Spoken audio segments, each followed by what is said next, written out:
Keith Pompey, the 76ers reporter for Philly.com. He joins us.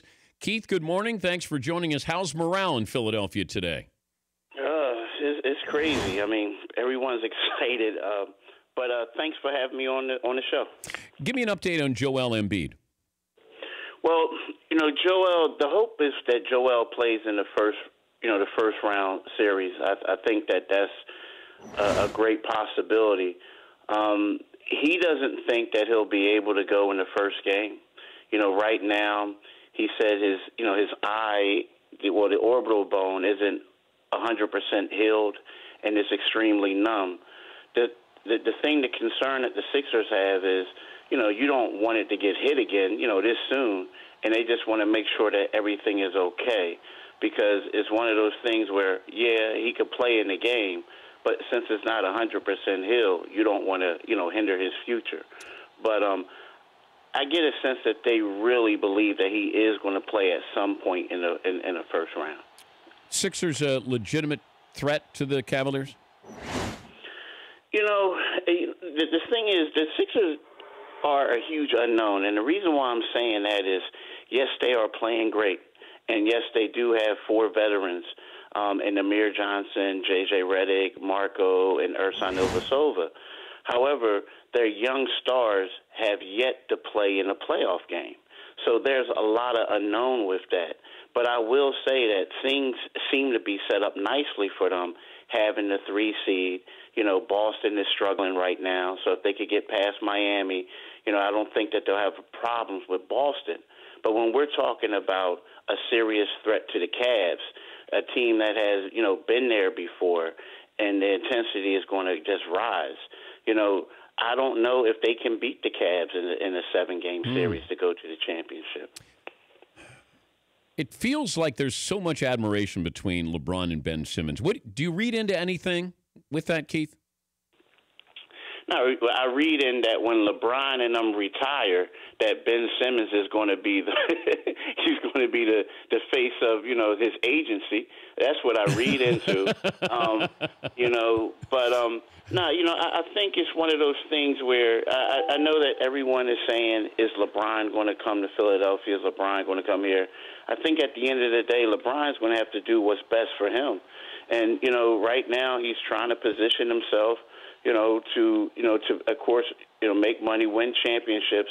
But you also hear that, LeBron is thinking about life after basketball. So just because if he comes to Philly, they'll be the top team in the East.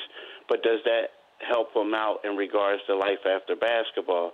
But when you look at their relationship, they're so close to whereas I think LeBron wants to get the best out of Ben. So he comes at him hard, and then after Ben has great games, he's like, a big brother will be proud of his little brother for playing hard and attacking him. Talking to Keith Pompey, he covers the 76ers for Philly.com. How would you summarize Markelle Fultz's year? Incomplete.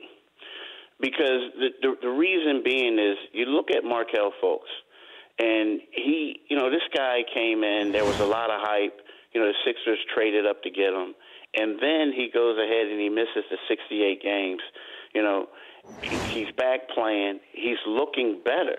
But, again, he's not still at the level that he would have been if he would have played the entire season. He knows that. The team knows that. Right now he's getting his confidence together. So I will say it's incomplete because, right now another thing is the great thing about Markelle Fultz is that when you have Markelle Fultz coming off the bench, you basically have a starter, coming off the bench, and it makes the 76ers deeper.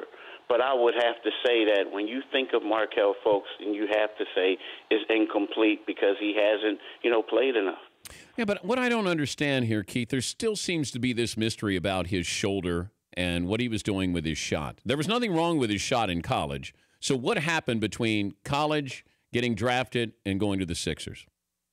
What happened was, and I've written this, I don't think anything was ever wrong with the shoulder.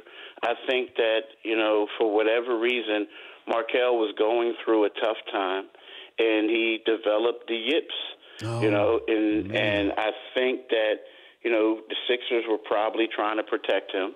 And I also think that, within, certain, dialogues, it came to the point, well, it's not my problem. It must be someone else's problem. Wait, Keith, and do I you think the trainer, Sixers made this, is this a cover with the shoulder being hurt that he had the yips with his shot and it wasn't any damage to his shoulder? This is what I think would happen. I think that his shoulder was bothering him, but I kind of think that there was more involved with that. You know what I mean? I think that, if you say his shoulder was sore, yeah, but I've never heard of anyone having the shoulder injury that he had who couldn't play basketball because of that or had to relearn his shot. Now, and I just think that there were people probably trying to protect him, and they came up with things. But I do not believe that the trainer messed up his shot. I do not believe that his shoulder is the reason why he didn't play. And here's a prime example. You remember when he did that backwards shot the length of the court and made it? Now, if your shoulder is bothering you, you can't do that.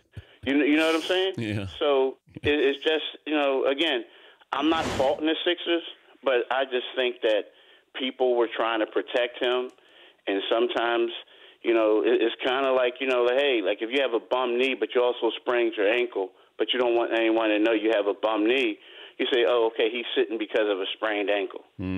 I'll leave you with this. Is Ben Simmons a rookie? Yeah. Yeah, he's a rookie. I mean, and not only that, I think Ben Simmons gets a lot of criticism for being good, right? But no one's talking about the fact that this guy was a power forward his entire life, and now he's a pretty good point guard. Now, the thing about Ben Simmons, and this is how you can tell he's a rookie, because Ben Simmons still has to perfect free throw shooting. He still doesn't shoot from the outside, and those are things once he becomes a veteran that he'll work on and he'll develop.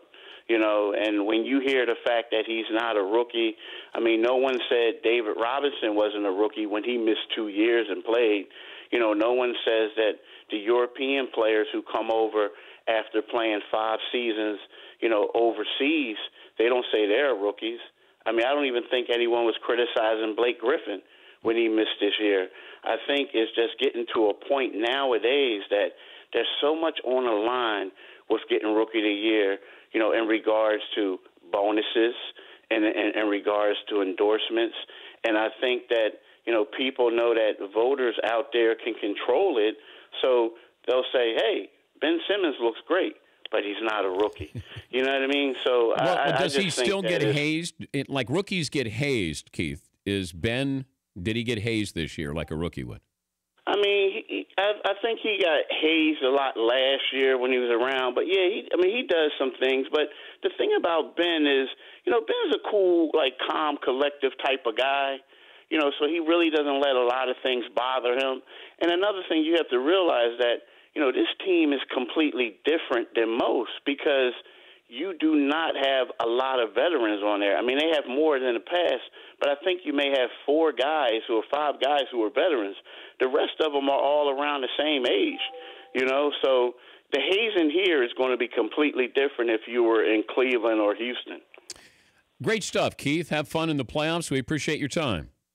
Thanks for having me. That's Keith Pompey, covers the 76ers, Philly.com. For more Dan Patrick Show, tune to Audience Channel 239 on DirecTV or download the Dan Patrick Show app.